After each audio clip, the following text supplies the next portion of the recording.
کے نام سنے تو آپ کی آنکھوں میں آنسو آ گئے، روتے ہوئے کہتے ہیں کہ اتنی صورتیں تمہیں یاد ہیں؟ فرمایا ہاں، کہیے تو میں سناؤں۔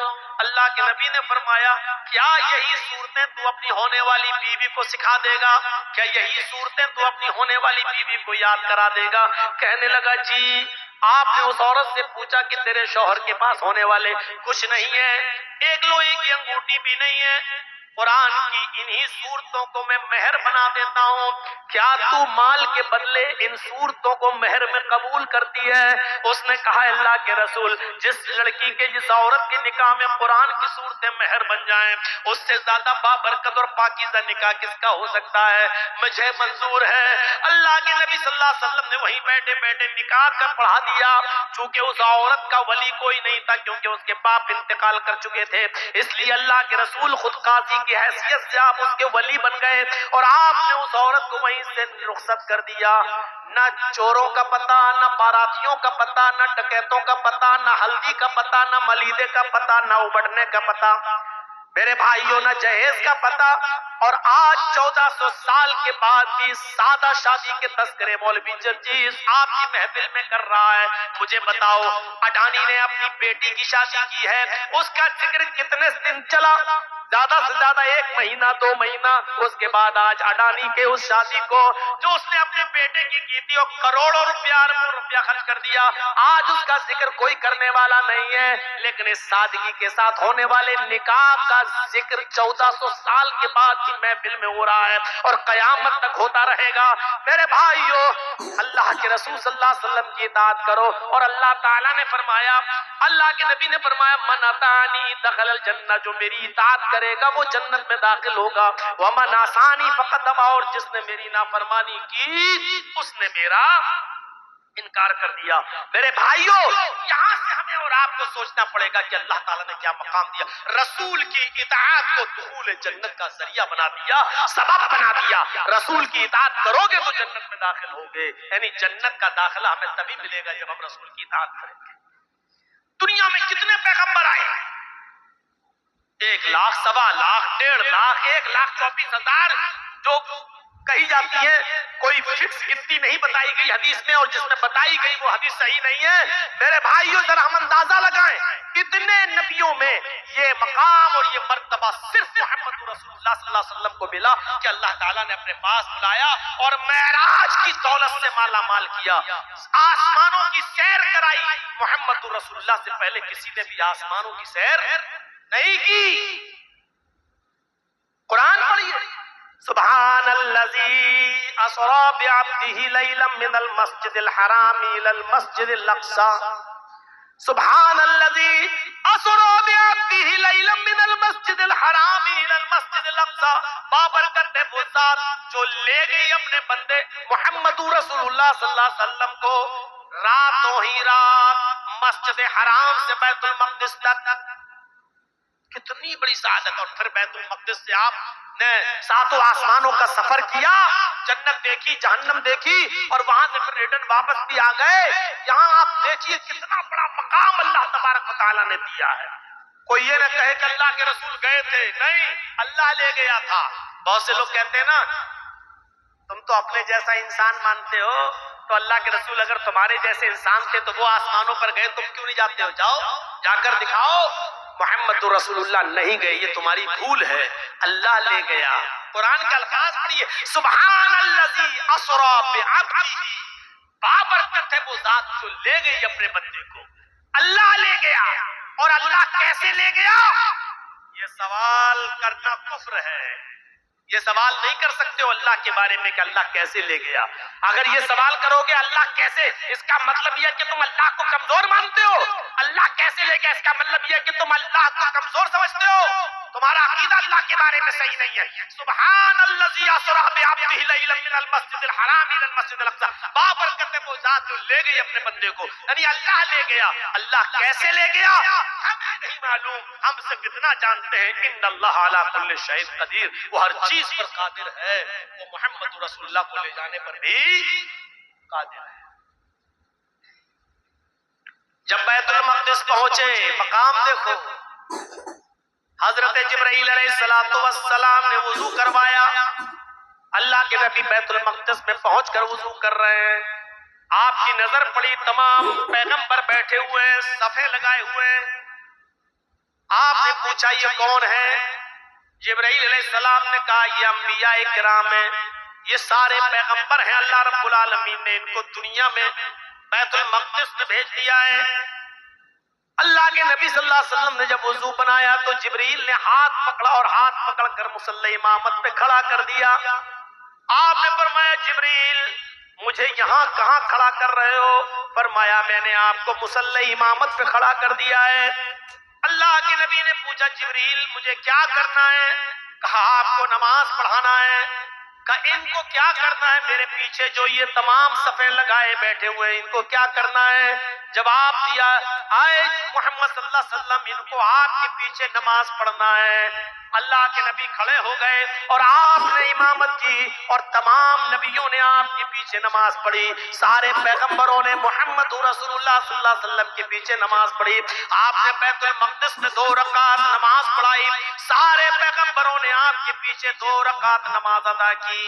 میرے بھائیوں یہ نماز پڑھانا مقصد نہیں تھا اور انبیاء کرام کا نبی کے پیچھے نماز پڑھنا مقصد نہیں تھا, بلکہ پوری دنیا کو یہ میسج دینا تھا, پوری دنیا کو یہ پیغام دینا تھا کہ لوگوں اب کسی پیر کے جھگڑا کھڑا مت کرنا, کسی امام پہ جھگڑا کھڑا مت کرنا. نماز کیسے پڑھو؟ کس امام کے طریقے پر پڑھو, کس مولوی کے طریقے پہ پڑھو, کس پیر کے طریقے پہ پڑھو. یہ جھگڑا کھڑا مت کرنا. ہم نے تمہیں وہ امام دیا ہے جو سارے پیغمبروں کا امام ہے. ہم نے تمہیں وہ نبی دیا ہے جو سارے انبیاء کا امام ہے اور جس کے پیچھے سارے پیغمبروں نے نماز پڑھ لی. جب سارے نبی جس کی ابتدا میں نماز پڑھ سکتے ہیں تو اس نبی کو تم اپنا نبی کیوں نہیں مان سکتے ہو؟ جب سارے نبیوں نے اور رسولوں نے اس کو اپنا نبی مان لیا, اپنا امام مان لیا ہے, تو پھر تمہیں بھی اس کو اپنا امام ماننا ہوگا. اب امامت میں جھگڑے کھڑے مت کرنا. تمہارا سب سے بڑا امام امام کائنات محمد رسول اللہ صلی اللہ علیہ وسلم ہے. معراج کی رات یہ میسج دیا گیا, یہ پیغام دیا گیا, کوئی تمہارا بزرگ نہیں ہے, بزرگ محمد رسول اللہ ہے. تمہارا کوئی امام نہیں ہے, امام محمد رسول اللہ صلی اللہ علیہ وسلم ہے. یہ میسج, یہ پیغام دیا گیا معراج کی رات. سبحان الذی اسری بعبدہ لیلا من المسجد الحرام الی المسجد الاقصی. اندازہ لگا سکتے ہیں آپ؟ غور کریں گے آپ, یہ مقام ملا ہے محمد رسول اللہ صلی اللہ علیہ وسلم کو. اور ایک مقام یہ ملا میرے بھائیوں کہ اللہ تعالیٰ نے ساری کائنات کے لیے, پوری دنیا کے لیے محمد رسول اللہ کو رسول بنایا. اس سے پہلے جتنے بھی نبی سے پہلے جتنے بھی نبی آئے وہ پوری کائنات کے لیے نہیں آئے, صرف اپنی قوم کے لیے یا اپنے قبیلے کے لیے آئے. اور محمد رسول اللہ کو اللہ نے کیا مقام دیا؟ ساری کائنات کے لیے. وَمَا أَرْسَلْنَاكَ إِلَّا كَافَّةً لِلنَّاسِ بَشِيرًا وَنَذِيرًا. وَمَا أَرْسَلْنَاكَ إِلَّا كَافَّةً لِلنَّاسِ بَشِيرًا وَنَذِيرًا. اے محمد صلی اللہ علیہ وسلم, ہم نے آپ کو ساری کائنات کے لیے خوشخبری دینے والا اور اللہ کے عذاب سے ڈرانے والا بنا کر بھیجا. اتنا بڑا مقام ساری کائنات کے لیے محمد کو اللہ کا رسول, اللہ کا پیغمبر بنایا گیا صلی اللہ علیہ وسلم. خوشخبری دینے والا اور ڈرانے والا بنا کر بھیجا گیا ہے. حضرت عیسیٰ علیہ السلام نے بھی اپنی قوم کو یہی کہا تھا. کیا کہا تھا؟ وَإِذْ قَالَ عِيسَى ابْنُ مَرْيَمَ يَا بَنِي إِسْرَائِيلَ إِنِّي رَسُولُ اللَّهِ إِلَيْكُمْ مُصَدِّقًا لِمَا بَيْنَ يَدَيَّ مِنَ التَّوْرَاةِ وَمُبَشِّرًا بِرَسُولٍ يَأْتِي مِن بَعْدِي اسْمُهُ أَحْمَدُ. عیسیٰ علیہ السلام نے کہا میری قوم کے لوگوں, اے اسرائیل کے بیٹو, اے بنی اسرائیل, میں تمہاری طرف اللہ کا رسول بنا کر بھیجا گیا ہوں, صرف بنی اسرائیل کے لیے. یا بنی اسرائیل انی رسول اللہ علیکم, میں تمہاری طرف اللہ کا رسول بنا کر بھیجا گیا ہوں, صرف اپنی قوم کے لیے. لیکن مصدقا لما بین یدی من التورات, تورات کی تصدیق کرتا ہوں، موسیٰ علیہ السلام کو نبی مانتا ہوں، رسول مانتا ہوں، تورات آسمانی کتاب ہے، اس کی پشتی کرتا ہوں، اس کی تصدیق کرتا ہوں۔ وَمُبَشِّرًا بِرَسُولٍ يَأْتِي مِن بَعْدِ اسْمُهُ أَحْمَدُ، اور تمہیں خوشخبری سناتا ہوں ایک ایسے رسول کی جو میرے بعد آئے گا، اس کا نام احمد ہوگا، اس کا نام احمد ہوگا۔ سب کے لیے اللہ کے نبی صلی اللہ علیہ وسلم نے فرمایا کہ میں تم سب کی طرف اللہ کا رسول بنا کر بھیجا گیا ہوں۔ محمد رسول اللہ سب کے لیے۔ اللہ کے نبی صلی اللہ علیہ وسلم نے فرمایا کہ 5 چیزیں ایسی ہیں جو مجھے دی گئی، مجھ سے پہلے کسی نبی کو نہیں دی گئی۔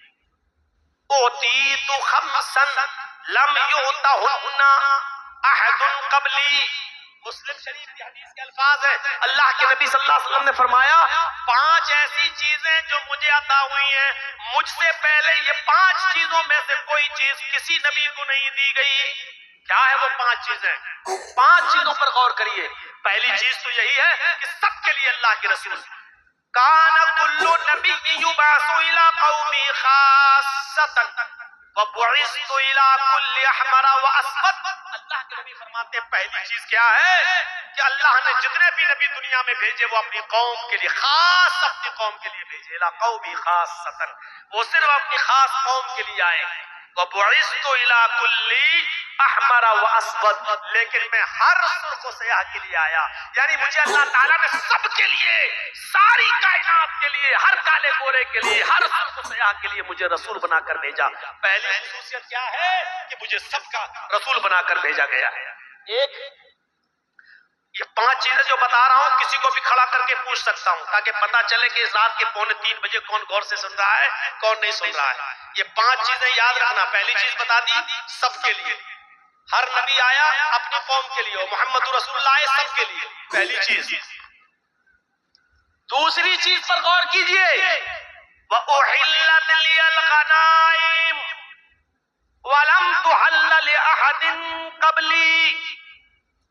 دوسری چیز، مال غنیمت کو میرے لیے حلال کیا گیا، مجھ سے پہلے اللہ رب العالمین نے مال غنیمت کسی کے لیے حلال نہیں کیا تھا۔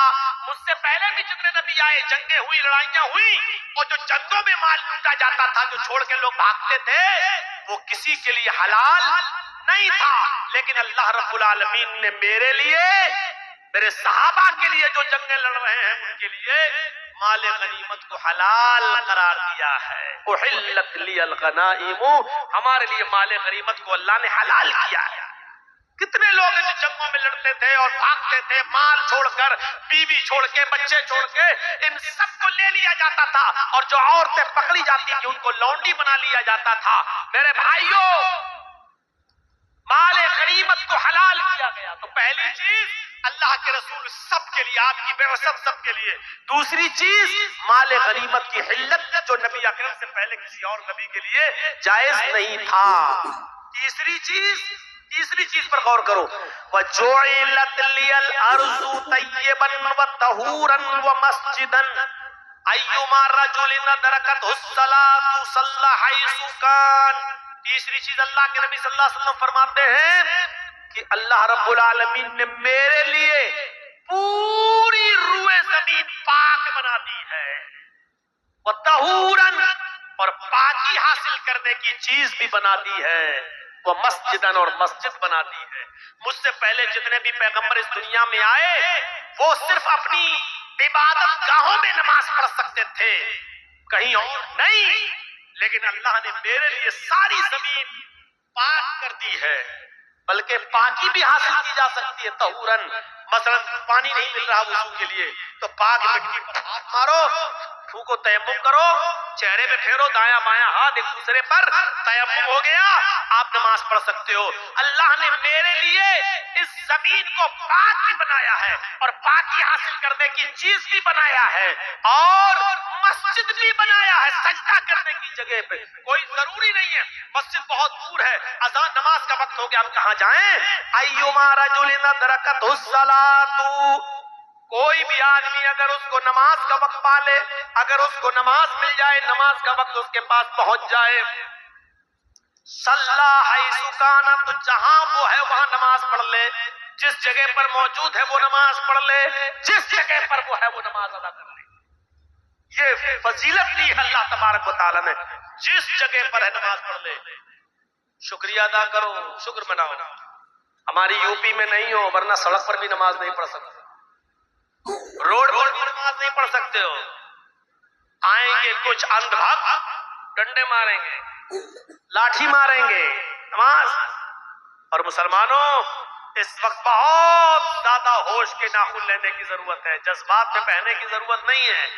تمہاری طرف سے اٹھنے والا ایک قدم بھی، ایک ایک قدم پر نظر رکھی جا رہی ہے، ایک غلطی کا انتظار کیا جا رہا ہے۔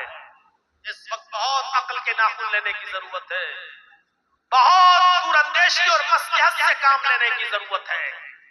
یاد ہے ایک مرتبہ جنگل میں شیر نے بھی شکار کیا، بھیڑیے نے بھی شکار کیا، لومڑی نے بھی شکار کیا، تینوں کی بہت گہری دوستی تھی۔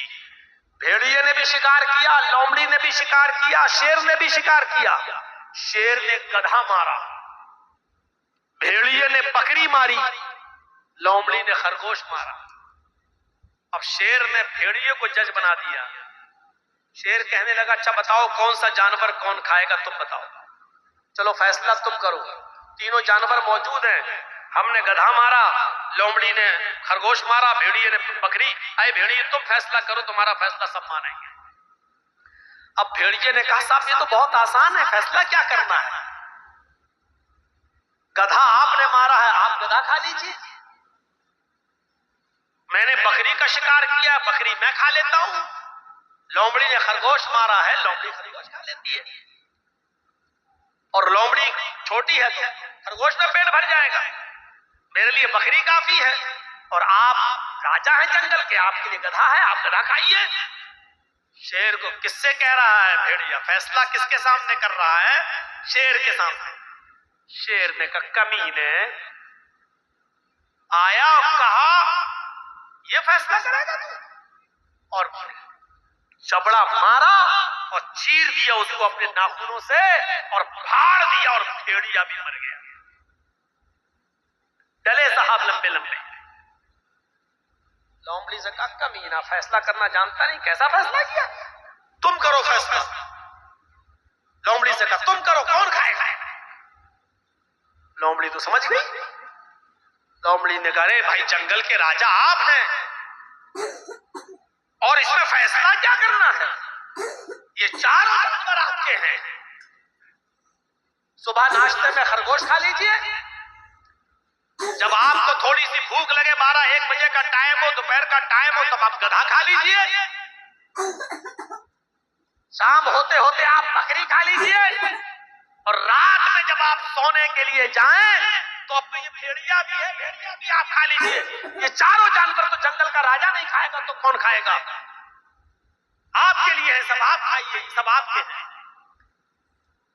شیر نے لومڑی کی پیٹھ تھپ تھپائی، واہ واہ واہ، یہ ہے فیصلہ، اس کو کہتے ہیں فیصلہ۔ کمینہ مر گیا ہے، فیصلہ کرنے چلا، بہت اچھا فیصلہ تم نے کیا، یہ چاروں جانور میرے ہیں۔ چلتے ہوئے اس نے لومڑی سے پوچھا اتنا اچھا فیصلہ کرنا تم نے سیکھا کہاں سے؟ لومڑی نے کہا اسی بھیڑیے نے سکھایا۔ لومڑی کے اسی جواب پر پورا معاملہ چھپا ہوا ہے۔ لومڑی نے کیا کہا؟ ارے جنگل کے راجا اسی بھیڑیے نے سکھایا۔ یعنی کہہ گئی یہ بھیڑیے نے ایسا فیصلہ نہ کیا ہوتا تو مرتا، یہ میری مجبوری ہے، بھیڑیے سے میں نے بہت کچھ سیکھ لیا ہے، اس لیے سب تم کھاؤ۔ تو میرے بھائیوں اس وقت خون خوار میں نے سنا تو دیا، لیکن میرے خون خوار کہنے کا مقصد کون ہے یہ آپ اچھی طرح سمجھ رہے ہیں، میرے منہ سے نام مت کھلواؤ، بہت بار جیل جا چکا ہوں، اب نہیں جانا چاہ رہا۔ اور اس وقت بڑی مصلحت کا تقاضا یہ ہے کہ لومڑی والی مصلحت ہمیں اور آپ کو اپنانا ہے کہ سانپ بھی مر جائے اور لاٹھی بھی نہ ٹوٹے۔ میرے بھائیوں یہ مصلحت کا تقاضا ہے، ورنہ حال وہ ہوگا کہ آپ اپنے دفاع میں بھی کچھ نہیں کہہ سکتے۔ جیسے ایک گھاٹ پر شیر و بکری دونوں پانی پی رہے تھے، اور بکری کی طرف سے، شیر کی طرف سے بہتا ہوا پانی بکری کی طرف جا رہا تھا۔ ایک تالاب تھا اور شیر جہاں پانی پی رہا وہاں سے بہتا ہوا پانی بکری کی طرف آ رہا ہے، شیر بھی پانی پی رہا اور بکری بھی پانی پی رہی ہے۔ پانی پینے کے بعد شیر نے کہا اے بکری تو نے میرا پانی جھوٹا کیوں کر دیا؟ تو نے میرا پانی جھوٹا کیوں کیا؟ بکری کہنے لگی بادشاہ سلامت جنگل کے راجا میں نے آپ کا پانی کہاں جھوٹا کیا ہے؟ پانی تو آپ کی طرف سے بہتا ہوا آ رہا تھا، آپ کا جھوٹا پانی میں پی رہی تھی، آپ جہاں پانی میں منہ مار رہے تھے وہاں سے بہتا ہوا پانی میرے پاس آیا، میں تو آپ کا جھوٹا پانی پی رہی تھی، ہم نے پانی کو جھوٹا کہاں کیا ہے؟ پانی تو آپ جھوٹا کر رہے تھے اور آپ کا وہ پانی میں پی رہی تھی، میں نے پانی جھوٹا نہیں کیا۔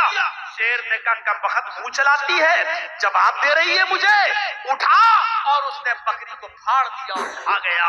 یعنی بکری اپنی دفاع میں بولی تھی اور بکری کی بات صحیح تھی کہ آپ کا پانی جھوٹا تھا وہ میں پی رہی تھی۔ تو میرے بھائیوں اس وقت اسی کنڈیشن میں آپ بیٹھے ہوئے ہیں کہ آپ اپنے دفاع میں صحیح بات بھی نہیں بول سکتے ہو، صحیح جملہ بھی نہیں کہہ سکتے ہو۔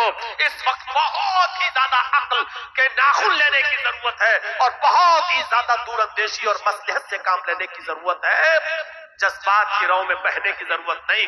اس لیے وہ طریقہ اپنائیے جو لومڑی نے اپنایا، سانپ بھی مر جائے اور لاٹھی بھی نہ ٹوٹے۔